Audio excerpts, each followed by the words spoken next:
প্রশ্ন, যারা এখনো পর্যন্ত মনস্থির করতে পারেনি তাদের উদ্দেশ্যে কি বলবেন? নিজের জীবনের দিকে তাকান। আপনি কেন এই পৃথিবীতে শ্বাস নিচ্ছেন? আপনি কেন বেঁচে আছেন? আপনার জীবনের উদ্দেশ্য কি? হাই স্কুল শেষ করলেন, ইউনিভার্সিটি থেকে স্নাতক হলেন, ঠিক আছে। তারপর আমি একটা ভালো চাকরি করব, ঠিক আছে। তারপর আমি অনেক টাকা উপার্জন করে ধনী হব, ঠিক আছে। তারপর এই সবগুলোই মাধ্যম। যেভাবে যাচ্ছেন আপনি, আমাকে পথের বর্ণনা দেবার প্রয়োজন নেই। আপনার গন্তব্য কি? এই সবকিছুই কি মানুষের লক্ষ্য? আপনি জানেন, চাকরির পরীক্ষায় এমন অনেক প্রশ্ন করা হয়, তারা জিজ্ঞেস করে 10 বছর পর আপনি নিজেকে কোথায় দেখতে চান। আমার মতে আপনার নিজেকে এই প্রশ্নটাই করা উচিত, 100 বছর পর আপনি নিজেকে কোথায় দেখতে চান। এই প্রশ্নটা বেশ গুরুতর।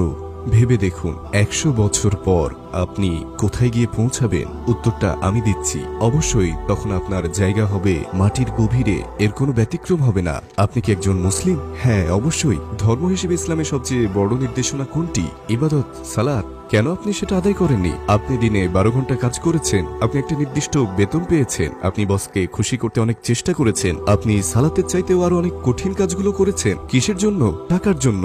আর অন্যদিকে আপনার রব আপনাকে অনন্ত জান্নাত দেবেন, একটা শাশ্বত অফুরন্ত জান্নাত। তিনি আপনার কাছে অসম্ভব কিছুই চাননি। তিনি শুধু চান আপনি দিনে 1 ঘন্টা সালাত আদায় করবেন, যেটা পুরো দিনের মাত্র 4%-এরও কম সময়। সালাত আদায় করতে গিয়ে আপনাকে কোনো কষ্ট সহ্য করতে হচ্ছে না, কাঁধে ভারী বোঝা বহন করতে হচ্ছে না। লোকে টাকা দিয়ে ধ্যান করে, মানসিক শান্তি আর আত্মার শান্তির পেছনে খরচ করে। সালাত আপনাকে মানসিক শান্তি দেয় এবং পার্থিব জীবনে প্রশান্তি দান করে। এটা আপনাকে এই দুনিয়ায় সুখী করে আর আখিরাতে অনন্ত জান্নাত পাবার চাবিকাঠি হয়ে উঠবে। এরপর যদি মনে হয় সালাত না আদায় করাটাই যুক্তিযুক্ত, সেটাই করুন। আপনি 12 ঘন্টা কাজ করে নির্দিষ্ট বেতন পাচ্ছেন, আর অন্যদিকে রয়েছে অনন্তকালে জান্নাত। কিন্তু আপনি বলছেন, এই অনন্ত জান্নাতের জন্য আমি প্রতিদিন 1 ঘন্টা সালাত আদায় করতে চাই না। এর কোনো মানেই হয় না। আজানে আহ্বান করা হয়, হাইয়া আলাস সালাহ। আল্লাহ বলছেন, সালাতের দিকে এসো, তিনি আমন্ত্রণ জানাচ্ছেন। কিন্তু আপনি বলছেন, আমি যাচ্ছি না। হে আল্লাহ, আমি হাজিরা দিচ্ছি না, আমি আপনার দরবারে হাজির হচ্ছি না। আপনি হয়তো কথাগুলো মুখে বলছেন না, কিন্তু সালাত আদায় না করে আপনি ঠিক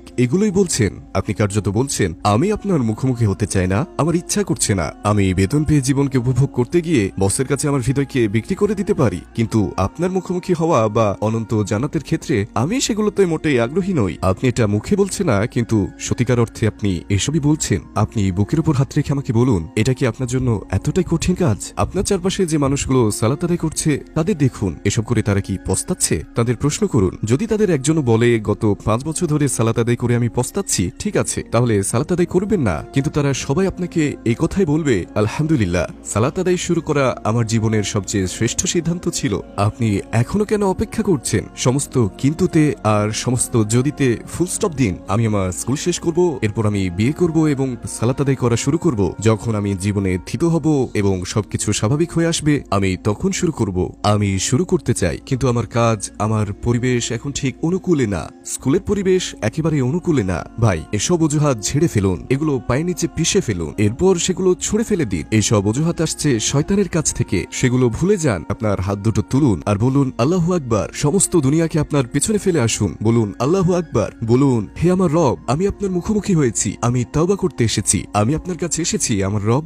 আপনার হাত দুটো একসাথে দৃঢ়ভাবে পেটের উপর রাখুন, আপনি জায়নামাজ বিছিয়ে দিন। আপনি কিছুই হারাবেন না, আপনি লাভ করবেন অনন্ত জান্নাত ইনশাআল্লাহ। আল্লাহ যা হুকুম করেন তা হয়ে যায়। আল্লাহর সাথে দর কষাকষি কি সম্ভব? আপনি কি বুঝতে পারছেন না যে এটা ইবলিশের, শয়তানের চাল? কবরস্থানের দিকে তাকান, কবরস্থানগুলো মানুষে পরিপূর্ণ।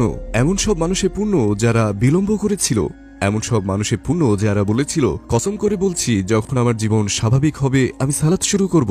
আমার পরিবেশ অনুকূলে নয়, তাই আমি পরে সালাত আদায় করব। আমি পরে করব বলাটা সবচেয়ে বড় বোকামি। কবরগুলো এমন সব হাজারো লক্ষ মানুষে ভরে আছে যারা এখন অনুতাপ করছে। সালাতকে পিছিয়ে দেওয়ার জন্য মানুষ আযাব ভোগ করছে। বলুন বিসমিল্লাহ। আপনার জায়নামাজ বিছিয়ে বলুন, আমার রব, আমি আপনার কাছে এসেছি সমস্ত কিন্তু যদির অবসান ঘটিয়ে। এখন কেবল আপনি আর আমি।